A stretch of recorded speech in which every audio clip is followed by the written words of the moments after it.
Hello, everyone, and welcome to Adventures with Abby. My name is Abby. I'm a student at Walla Walla University, and today I am here in Athens, Greece, a city that feels like walking through the pages of ancient history. But here, history isn't just remembered, it's alive. Athens is a perfect blend of past and present, and it's also a city that connects deeply to my faith. The Apostle Paul once walked through these same streets, sharing his message with Athenians at the very heart of the city. In this video, we'll explore the Acropolis, the Agora, the Plaka, and so much more. Let's go! The Parthenon, built in honor of Athena, symbolized the height of Greek culture, philosophy, and religion. When Paul visited Athens, he would have seen this very hill and the temples that represented the devotion of the Athenians to their many gods.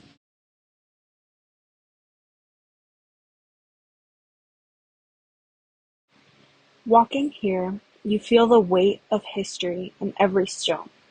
The columns that once gleamed in white marble still stand tall, and the view stretches across the entire city.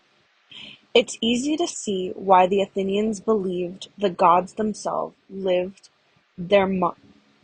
here among these heights. Standing here today, it's powerful to imagine what Paul saw. The Acropolis may no longer be a place of worship, but it still tells the story of human longing for beauty, for meaning, and for the divine. Just across from the Parthenon stands the Erechtheion, one of the most unique and sacred temples on the Acropolis.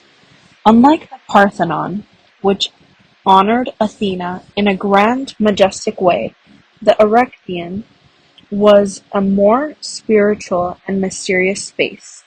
It was dedicated not only to Athena, but also to Poseidon, and it was said to mark the very spot where the two gods competed for the loyalty of Athens. One of the temple's most unique and beautiful features is the porch of Caryatides. 6 graceful figures carved into marble, serving as columns instead of lifeless stone pillars. These statues gave the building a sense of elegance and humanity. They remind us that Athenians poured their greatest artistry and devotion into honoring their gods. But for all its beauty, Paul would have seen this temple as another expression of Athens' endless search for the divine.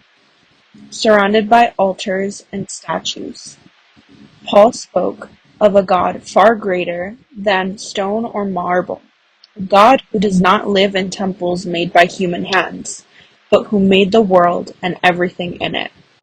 The Erechtheion is breathtaking, but it also represents what Paul saw: a city deeply spiritual, full of devotion, yet still searching for the God they did not yet know.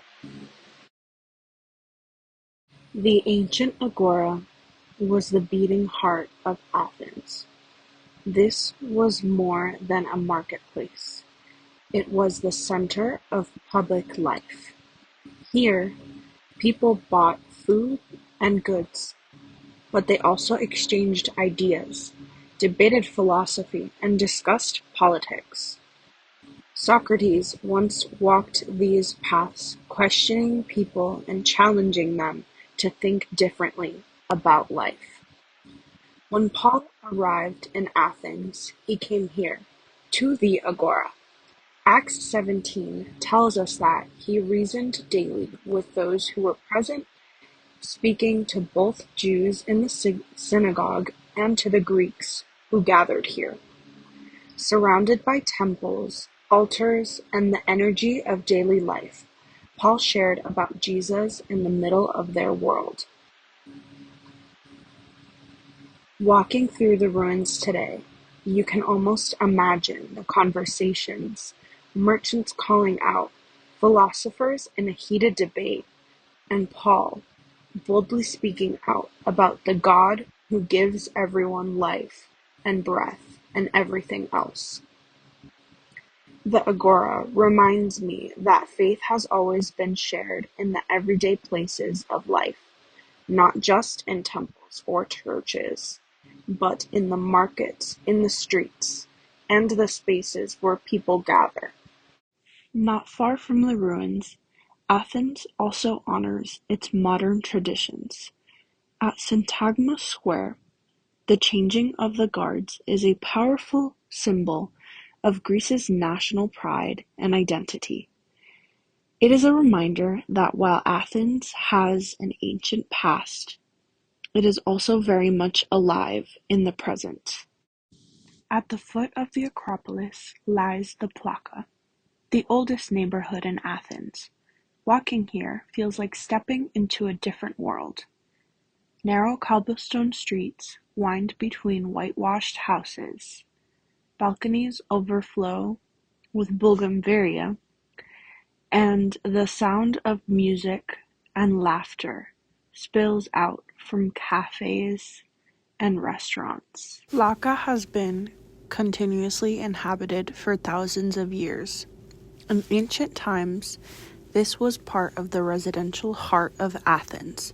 Merchants, families, and travelers would have filled streets much like these.